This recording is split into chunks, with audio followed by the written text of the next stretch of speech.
Hello नमस्कार, स्वागत है आप सभी लोगों का इस इकोनॉमिक्स के इस प्यारे से सेशन में। आज हम लोग पढ़ने वाले हैं गरीबी के बारे में। हम लोग काफ़ी चीज़ें जानेंगे और गरीबी का सेकंड पार्ट भी आएगा, जिसमें कि हम गरीबी संबंधित जो भी समितियां आई थीं उनके बारे में हम पढ़ने वाले हैं। तो स्टार्ट करते हैं। पहले हम पढ़ते हैं गरीबी क्या है और गरीबी किसे कहते हैं, इस बारे में हम पहले पढ़ेंगे।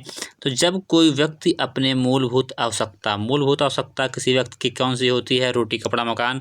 आपने बहुत बार सुना होगा कि रोटी, कपड़ा, मकान के बारे में, कि ये लोगों की मूलभूत आवश्यकता है। एक व्यक्ति को 2 टाइम रोटी मिलनी चाहिए खाने के लिए, पहनने के लिए कपड़ा मिलना चाहिए और रहने के लिए मकान होना चाहिए। अगर ये सब है तो वो गरीब नहीं माना जाएगा, और नहीं तो ये गरीब माना जाएगा। आवश्यकता को पूरा नहीं कर पाता उसे गरीब कहा जाता है। इस प्रकार की समस्या को गरीबी कहा जाता है।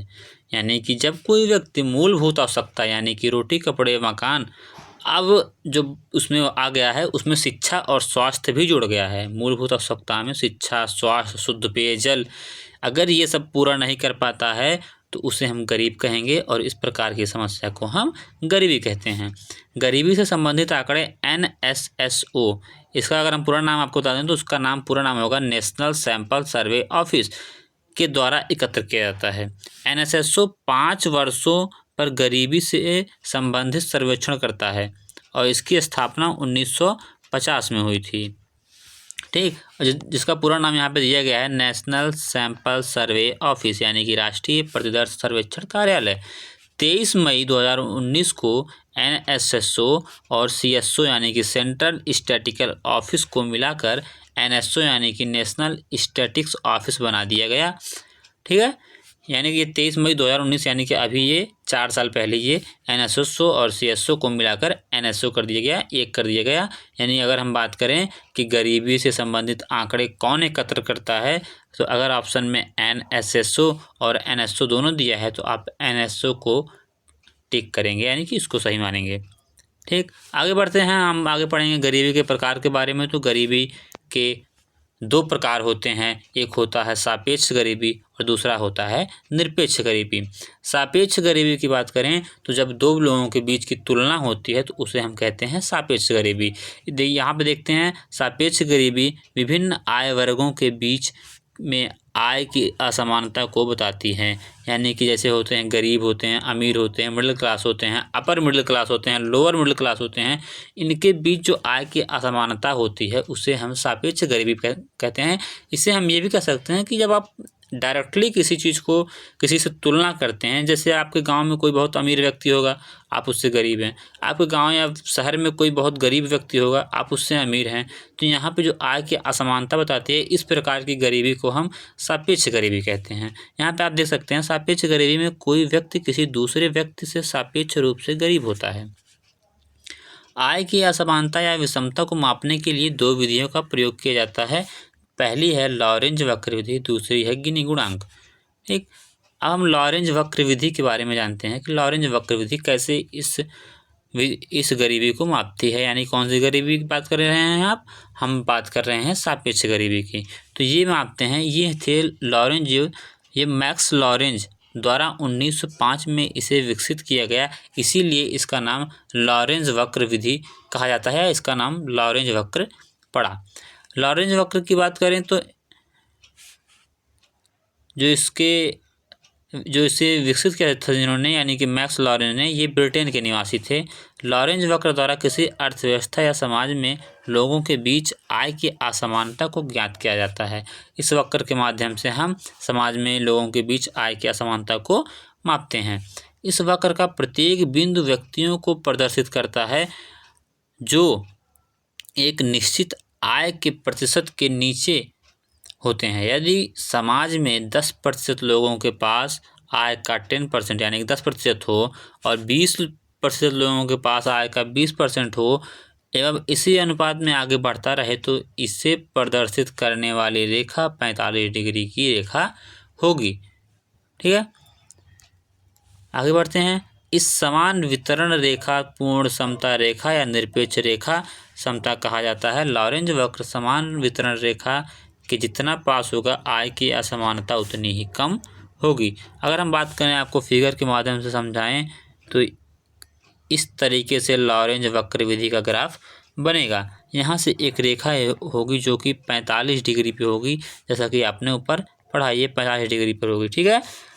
अब यहाँ से एक वक्र बनता है, इस प्रकार का एक वक्र बनता है, ठीक है। फिर से एक बार मैं इसे ड्रॉ कर देता हूँ। ये इस प्रकार से होगा, यहाँ से एक रेखा होगी ये, और जो यहाँ पे इसका जो वक्र बनेगा वो इस प्रकार से बनेगा, ये इस प्रकार से, ठीक।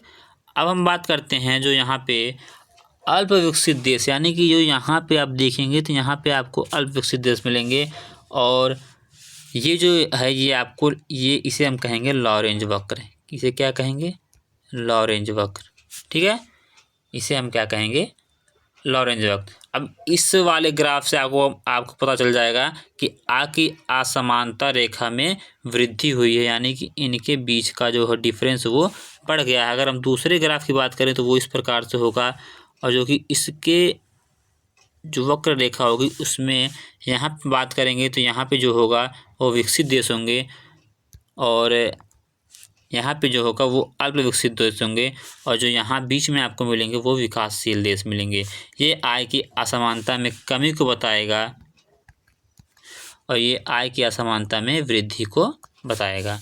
आशा करते हैं आपको समझ में आ गया हो। अगर आपको नहीं समझ में आया होगा तो आप इस वीडियो को फिर से देखिएगा, और जो ऊपर डिटेल दिए हैं इन सबको पढ़िएगा, दोबारा सुनिएगा, आपको ये ग्राफ अच्छे से समझ में आ जाएगा। यानी कि जब आय की असमानता में वृद्धि होती है तो इस रेखा, यानी कि ये जो 45 डिग्री पर रेखा है और लॉरेंज वक्र रेखा, इन दोनों के बीच की दूरी बढ़ जाती है, और जब आय की असमानता में कमी आती है तो इनके बीच की दूरी जो होती है वो लेस होने लगती है, ठीक है।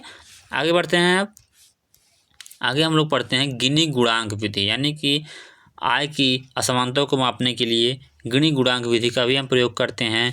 1912 में इटली सांख्यिकीविद कोरेडो द्वारा गिनी गुणांक विकसित किया गया था। यह गुणांक के वितरण की असमानता की विषमता माप की विशेषता अधिक प्रचलित विधि है, जो आय के प्रत्येक युग्म के बीच आय के अंतर की माप करती है। अगर बात करें, गिनी गुणांक संख्यात्मक माप प्रस्तुत करता है। गिनी गुणांक वास्तविक लॉरेंस वक्र या निरपेक्ष रेखा के नीचे के संपूर्ण क्षेत्र के बीच अनुपात प्रदर्शित करता है।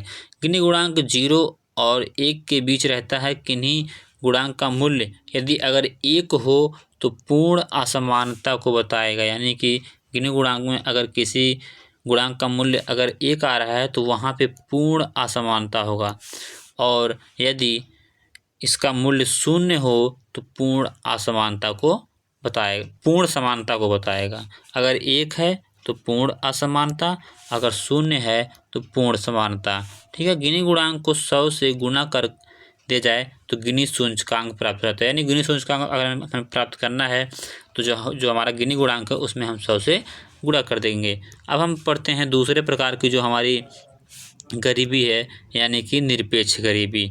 अब आगे हम निरपेक्ष गरीबी पढ़ने वाले हैं। जो व्यक्ति निर्धनता या गरीबी रेखा से नीचे या जीवन यापन करता है उन्हें हम निरपेक्ष गरीब कहा जाता है, उन्हें हम निरपेक्ष गरीब कहते हैं। जैसे आपने एक कार्ड सुना हो, जब बहुत पहले जब राशन कार्ड बनता था, अब तो ऑनलाइन हो गया है, वहाँ पे एक आता था पीला कार्ड, एक आता था सफ़ेद कार्ड, एक आता था लाल कार्ड, यानी उसमें से एक कार्ड होता था बीपीएल कार्ड जिसे हम कहते थे। यानी कि उस बीपीएल का पूरा नाम होता है बिलो पॉवर्टी लाइन, यानी कि एक लाइन होती है बिलो पॉवर्टी लाइन। यहाँ पे भी है कि जो गरीबी रेखा से नीचे, जो व्यक्ति निर्धनता या गरीबी से नीचे जीवन यापन करता है, यानी बीपीएल से नीचे, यानी बीपीएल में, उसे हम निरपेक्ष गरीब कहा जाता है, कहते हैं। इनका अनुमान प्रति व्यक्ति उपभोग की जाने वाली न्यूनतम कैलोरी की मात्रा पर या न्यूनतम उपभोग स्तर द्वारा लगाया जाता है। इसमें हम आगे आपको जब सेकंड वीडियो बनाएंगे गरीबी के ऊपर तो उसमें एक समिति बताएंगे जहाँ पे कि आपको कैलोरी के माध्यम से उनकी गरीबी, अगर कोई व्यक्ति इतना कैलोरी और जब भोजन ले रहा है तो उसे हम गरीब कहेंगे, अगर वो इससे कम ले रहा है तो उसे हम गरीब कहेंगे, अगर इतना पा रहा है तो उसे हम गरीब नहीं कहेंगे। तो कैलोरी की मात्रा पर या न्यूनतम उपभोग स्तर पर इसका अनुमान लगाया जाता है निरपेक्ष गरीबी का। निरपेक्ष गरीबी की स्थिति में मनुष्य की बुनियादी आवश्यकताओं, जैसे बुनियादी हमने बताया था रोटी कपड़ा मकान, उसमें ये बस शिक्षा, स्वास्थ्य, शुद्ध जल, स्वच्छता ये सब आ गया है। इनका अभाव होता है तो उन्हें हम निरपेक्ष गरीबी में रखते हैं। निरपेक्ष निर्धनता का अनुमान लगाने के लिए भारत में निर्धनता रेखा यानी कि BPL line, below poverty line, जैसे हमने ऊपर बात किया, की अवधारणा का उपयोग किया जाता है। ठीक, भारत में गरीबी, ये मोस्ट इम्पॉर्टेंट है, इसे याद रखिएगा, उसे लिख भी लीजिएगा। भारत में गरीबी रेखा का निर्धारण उपभोग व्यय के आधार पर किया जाता है। भारत में गरीबी रेखा का निर्धारण उपभोग और व्यय के आधार पर किया जाता है। आगे बढ़ते हैं, आगे जो नेक्स्ट पॉइंट है वो हमारा है गरीबी का माप के लिए निरपेक्ष प्रतिमान का सर्वप्रथम प्रयोग खाद्य एवं कृषि संगठन, फूड एवं एग्रीकल्चर ऑर्गेनाइजेशन यानी FAO के महानिदेशक R. वायड ने 1945 में किया था। भारत में गरीबी का मापन कौन कौन करता है? कुछ समितियां, कुछ संगठन के बारे में हम पढ़ेंगे, तो वो कौन कौन से हैं। पहला है नीति आयोग। नीति आयोग द्वारा भारत में गरीबी का निर्धारण कैलोरी के माध्यम से, यानी कि किसी व्यक्ति को कितने कैलोरी ऊर्जा की आवश्यकता है कि वो गरीब नहीं माना जाएगा अगर उतने वो कैलोरी का उपभोग कर रहा है, तो उस आधार पर नीति आयोग गरीबी का निर्धारण करता है। दूसरा है NSSO, national sample survey office. इसके द्वारा प्रति व्यक्ति प्रतिदिन परिवार उपभोग खर्च के आधार पर गरीबों का मापन किया जाता है। यहाँ पे करता नहीं रहेगा, मापन किया जाता है। ठीक, NSSO जो है वो हमारा प्रतिदिन प्रति व्यक्ति का कितना खर्च है उसके आधार पर गरीबी का निर्धारण करता है। नेक्स्ट है आपका विश्व बैंक। विश्व बैंक, ये तो पूरे वर्ल्ड में हो गया। विश्व बैंक के अनुसार यदि कोई व्यक्ति प्रतिदिन $1.90 खर्च नहीं कर पाता तो उस व्यक्ति को हम गरीब मानेंगे। ठीक है, ये तो हो गए गरीबी के प्रकार। अब गरीबी के प्रकार और गरीबी कैसे मापते हैं, भारत में कैसे मापी जाती है, इसका आगे बढ़ते हैं। बहुआयामी गरीबी सूचकांक, ये गरीबी का सूचकांक है, मल्टी डायमेंशनल पॉवर्टी इंडेक्स, इसे हम MPI भी कहते हैं। इसे हम अंग्रेजी में कहेंगे MPI यानी मल्टी डायमेंशनल पॉवर्टी इंडेक्स। इसका पॉइंट देखते हैं तो फर्स्ट पॉइंट इसका है, संयुक्त राष्ट्र विकास कार्यक्रम UNDP और Oxford poverty and human development initiative द्वारा वर्ष 2010 में इसे विकसित किया गया। MPI यानी कि बहुआयामी गरीबी सूचकांक को 2010 में UNDP और Oxford poverty and human development initiative द्वारा विकसित किया गया 2010 में। MPI इस विचार पर आधारित है कि गरीबी एक आयाम नहीं बल्कि बहुआयामी होती है, यानी कि गरीबी कोई एक कारण से नहीं, कई कारण जब आपके मिलते हैं तो इसे हम गरीबी कहते हैं, बहुआयामी होती है। MPI यानी कि मल्टी डायमेंशनल पॉवर्टी इंडेक्स 3 आयामों पर आधारित है और इनके 10 संकेतक हैं। ठीक, पहला बात करें, जो पहले इसका आयाम है वो है शिक्षा यानी कि एजुकेशन, यानी कि नामांकित शिशु और शैक्षिक वर्ष। अगर ये कोई व्यक्ति या कोई बच्चा जब ये प्राप्त कर रहा होता तो उसे हम गरीब नहीं कहते, अगर नहीं इस चीज़ को प्राप्त कर पाता तो उसे हम गरीब कहेंगे। जो नेक्स्ट डायमेंशन है यानी सेकंड डायमेंशन की बात करें तो स्वास्थ्य है, यानी कि दूसरे आयाम की बात करें वो स्वास्थ्य है, यानी कुपोषण और शिशु मृत्यु दर। अगर किसी के परिवार में शिशु मृत्यु दर बढ़ी है या फिर हमारे देश में अगर शिशु मृत्यु दर बढ़ी है तो ये गरीबी में आएगा। कुपोषण की समस्या है तो वो गरीब में आएगा। अगर ये दोनों समस्याएं नहीं है तो गरीबी नहीं माना जाएगा। जीवन स्तर तीसरा आयाम, यानी कि इसमें ईंधन, आवास, शुद्ध जल, विद्युत, संपत्ति, स्वच्छता, ये सब अगर हैं तो गरीब नहीं माना जाएगा। अगर इन सब की प्राप्ति पूर्ण रूप से नहीं कर पा रहा है तो हमें गरीब माना जाएगा, यानी कि किसी भी देश को, हमें नहीं, किसी भी देश को गरीब माना जाएगा। आप अपने ऊपर मत लीजिए, ये किसी भी देश की बात हो रही है। ठीक है, UNDP की स्थापना की बात करें, जैसे हमने UNDP भी गरीबी के कार्य करता है, गरीबी के क्षेत्र में काम करता है। तो UNDP की स्थापना की बात करें तो 1965 में की गई थी। इसका मुख्यालय न्यूयॉर्क में है और इसका मुख्य कार्य है गरीबी उन्मूलन तथा असमानता को कम करना। और UNDP द्वारा ही HDI ह्यूमन डेवलपमेंट इंडेक्स जारी किया जाता है। अब आगे हम देखते हैं गरीबी के जो कारण है वो कौन कौन से हैं। तो गरीबी के कारण में अगर बात करें तो राष्ट्रीय आय की निम्न स्तर, यानी अगर राष्ट्रीय आय कम होगी या निम्न होगा तब भी गरीब। जनसंख्या का अधिक दबाव जब होगा तब भी गरीब। बेरोजगारी की समस्या होगी गरीबी के कारण में, और इसमें समावेशी विकास का अभाव होगा। जब कोई देश गरीब होगा तो वहाँ पे समावेशी विकास नहीं हो पाएगा। समावेशी की अगर हम बात करें यहाँ पे, समावेशी क्या है? समावेशी मतलब कि सबको साथ लेके, यानी सबका विकास की जब बात करते हैं तो उसे हम समावेशी विकास कहते हैं। और नेक्स्ट पॉइंट आपका है गरीबी के कारण में महंगाई। जब महंगाई बढ़ती है तो कोई भी देश गरीब माना जाएगा वहाँ पे। और कृषि की निम्न उत्पादकता, जो कि सबसे मेन पॉइंट है हमारे देश के लिए, भारत के लिए, जो कि भारत का 50% रोजगार कृषि के क्षेत्र में ही है।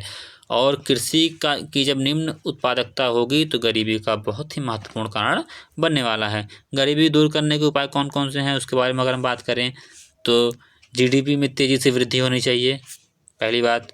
दूसरी बात करें तो रोजगार के अवसरों में वृद्धि करना, यानी कि रोजगार के अवसर में भी वृद्धि होनी चाहिए। जनसंख्या में कमी होनी चाहिए, क्योंकि जनसंख्या गरीबी का मुख्य कारण माना जाता है। ठीक है। अधिक समावेशी विकास के लक्ष्य को प्राप्त करना, यानी कि जितने भी हम सबको साथ लेकर चलेंगे उतना ही तेज विकास होगा। कीमतों में स्थिरता लाना, यानी महंगाई को रोकना। बचत तथा निवेश में वृद्धि करना, यानी कि इन्वेस्टमेंट और सेविंग दोनों में वृद्धि करना गरीबी दूर करने का उपाय है। आय के साधनों का समान वितरण करना। उत्पादन में के वृद्धि के लिए नई तकनीकी, नया टेक्नोलॉजी लाइए, गरीबी हटाइए। ये सभी जितने भी हैं, अगर इनमें ये सब पे कार्य किया जाए तो गरीबी दूर हो सकती है। कर प्रणाली में सुधार लाना, अगर आपके देश का टैक्स सिस्टम सही है, यानी कि सही से हर जगह का कर लिया जा रहा है, तो वहाँ पे जो है वो गरीबी दूर की जा सकती है। ऐसा नहीं है कि कोई कमा रहा है 10 रुपये कमा रहा है, उससे आप 8 रुपये टैक्स ले लीजिए, तो फिर वो तो गरीब होना ही है। 10 रुपये कमा रहा है, आप उससे 50 पैसा, या फिर 10 रुपये वाले से नहीं, अगर आप कोई 100 करोड़ कमा रहा है उससे लीजिए टैक्स। हाँ, अगर 10 लाख से ऊपर जिसकी इनकम है उससे आप टैक्स लीजिए, बाकी लोगों को छोड़ दीजिए, क्योंकि गरीबी उन्हीं लोगों में ज़्यादा होती है। उन्हें विकास करने का मौका दिया जाना चाहिए कि वो भी विकसित बन सकें। तो दोस्तों, आज की वीडियो में इतनी ही बात करेंगे। अब नेक्स्ट वीडियो में हम बात करने वाले हैं गरीबी से संबंधित कुछ समितियों के बारे में जो कि आई थी, जैसे लकड़वाला समिति आई थी, और भी कई सारी समितियाँ, उन सब समितियों के बारे में बात करेंगे। तो मिलते हैं नेक्स्ट वीडियो में आपसे, तब तक के लिए नमस्कार। जय हिंद, जय भारत।